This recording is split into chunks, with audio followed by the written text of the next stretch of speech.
পটিয়ার রাজনীতিকে আপনি কীভাবে দেখছেন? আসলে পটিয়ার জনগণ তো খুব ভালো, সহজ সরল।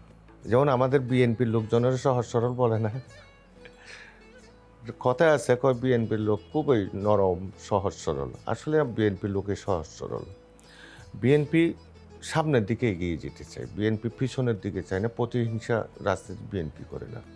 পটির জনগণেই দেখবেন, আমাদের পটির জনগণ চট্টগ্রাম লোকেরই তো মানুষ বলে ওই যে কি বলে আতিথেয় পরায়ণ লোক, ঠিক না? এটা আমাদের ঐতিহ্য। আমাদের ঐতিহ্য, এই ঐতিহ্যকে আমরা ধরে রাখি।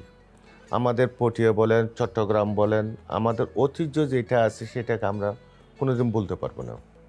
পটিয়ার লোক সেই ক্ষেত্রে অনেক ভালো, অনেক দলপ্রেমিক, যার কারণে আমাকে এই যে বিপুল ভোটে বিজয়ী করেছে, এটা কিন্তু অস্বাভাবিক একটা বিষয়।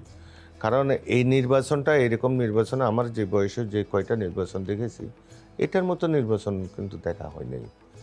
একটা কেউ জাল ভোট বা অন্য চিন্তা করবে সেটাও চোখে পড়ে নাই। এইটা কিন্তু আশ্চর্য বিষয়। কেউ চিন্তা করে যে আমি একটা ভোট দিতে যাব বা একটু মারামারি হবে, নির্বাচনে মানুষের প্রত্যাশাও খুব বেশি ছিল। বেশি ছিল।